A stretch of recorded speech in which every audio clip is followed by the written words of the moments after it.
청취자 여러분 안녕하세요. 오늘은 저희가 입수한 한 개인의 파산 신청 사건 보고서, 이걸 좀 자세히 들여다볼까 합니다. 네, 안녕하세요. 이게 서울회생법원의 파산 관제인이 작성한 실제 보고서 자료죠. 맞습니다. 시작하기 전에요, 저희가 이 분석을 하면서 보고서에 나오는 채무자의 이름이라던가 구체적인 사건 번호 같은 개인 정보는 전부 익명으로 처리했다는 점 먼저 말씀드릴게요. 네, 그게 중요하죠. 저희 목표는 딱 보고서에 있는 사실, 그 정보만을 가지고 이분이 어떻게 파산까지 가게 됐는지, 또 그 과정에서 어떤 점들이 중요하게 다뤄졌는지 이걸 알아보는 겁니다. 네, 맞습니다. 이 보고서도 사실 특정 시점까지 조사된 내용만 담고 있는 거고요. 저희는 딱 이 자료에만 근거해서 객관적으로 정보를 전달하는 데 집중하겠습니다. 좋습니다. 그럼 바로 본론으로 들어가 보죠. 네, 이 보고서를 보면 채무자는 40대 남성분이시고요. 현재 아버님 소유의 전세 주택에 그러니까 무상으로 거주하고 계신다고 나와요. 전세보증금이 꽤 크던데요? 5억 원이라고? 네, 5억 원. 근데 이제 본인 부담은 없는 상황이고 수입은 현재 배달일을 하시면서 월 한 90만 원 정도 벌고 계신다고 합니다. 90만 원이요. 네. 파산 신청 원인을 보면 2023년 1월경부터 대출 이자 부담이 커지고 생활비 지출도 늘었다 이렇게 되어 있거든요. 네. 근데 이게 단순히 최근 일만은 아닌 것 같아요. 과거 이력을 보면 좀 더 복잡한 사정이 있더라고요. 어떤 내용인가요? 네. 예전에 지방에서 음식점을 운영하셨는데 어머님이 편찮으셔서 암투병 간병 때문에 서울로 오시게 됐고 그러면서 사업이 좀 잘 안 돼서 정리하신 것 같아요. 간병 때문에 사업까지 정리하셨군요. 네.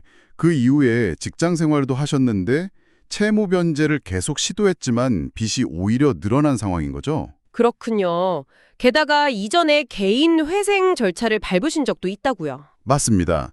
2020년에 개인 회생을 신청하셨는데 매달 내야 하는 그 변제금 있잖아요. 네, 변제금. 그걸 납입하지 못해서 결국 폐지됐던 이력이 있습니다. 회생이 실패로 돌아갔군요.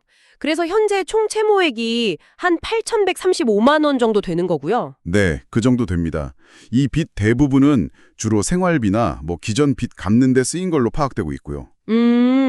근데 이 사건에서 가장 좀 흥미로운 부분, 핵심 쟁점은 다른 데 있다고요?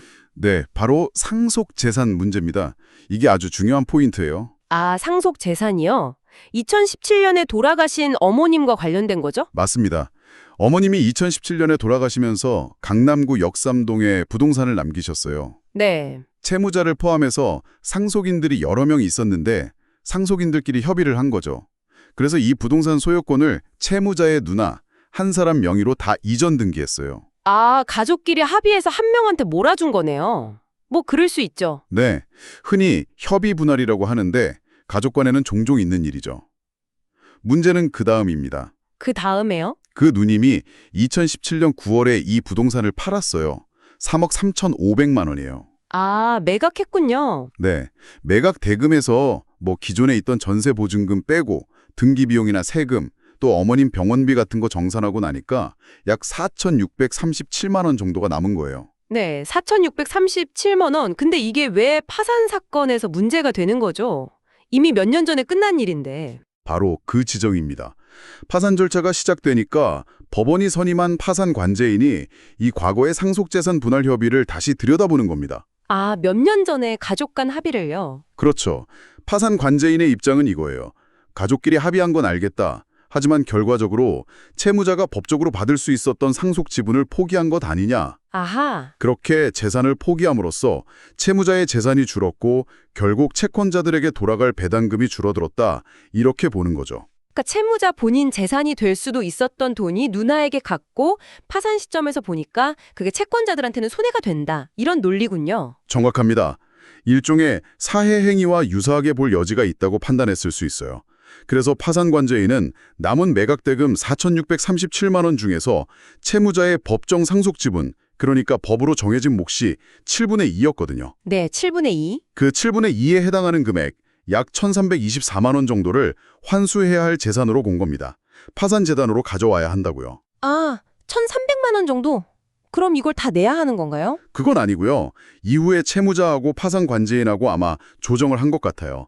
보고서에는 화해계약을 체결했다고 나오는데요. 네, 화해계약. 그래서 채무자가 2025년 6월 30일까지 총 1,000만 원을 파산재단, 그러니까 채권자들에게 나눠줄 돈을 모아두는 곳에 납입하기로 합의를 한 겁니다. 아, 소송까지 가는 대신에 1,000만 원을 내는 걸로 합의를 봤군요. 이것도 참 쉽지 않은 과정이었겠네요. 네, 그렇죠. 이런 과정을 통해 파산 절차에서는 과거의 재산 처분 행위까지도 면밀히 검토한다는 걸 알 수 있습니다. 그럼 이 상속권이름 이슈 말고 채무자 명의로 된 다른 특별한 재산은 없었나요? 네, 현재까지 조사된 바로는 보고서상에 다른 특별한 재산은 발견되지 않았다고 기재되어 있습니다. 그래서 파산관제인이 의견을 낸 거군요. 속행 신청. 맞습니다.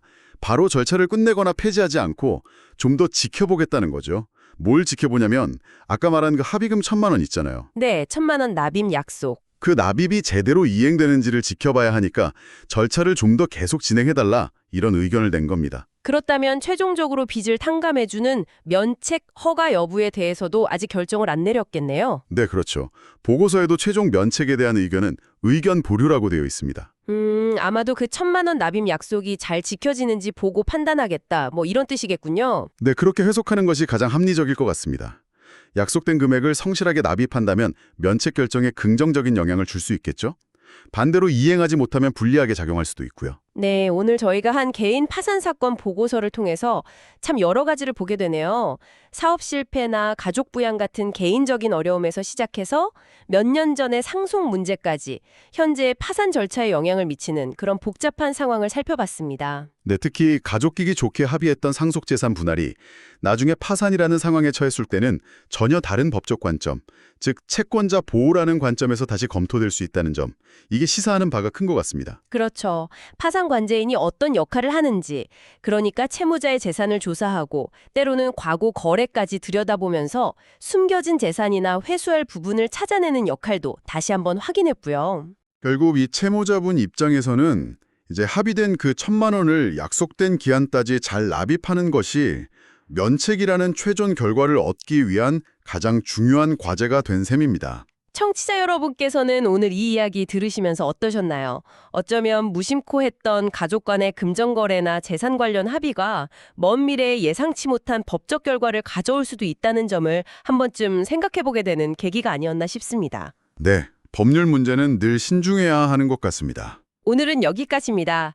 다음 분석에서 더 흥미로운 내용으로 찾아뵙겠습니다. 감사합니다. 네, 감사합니다.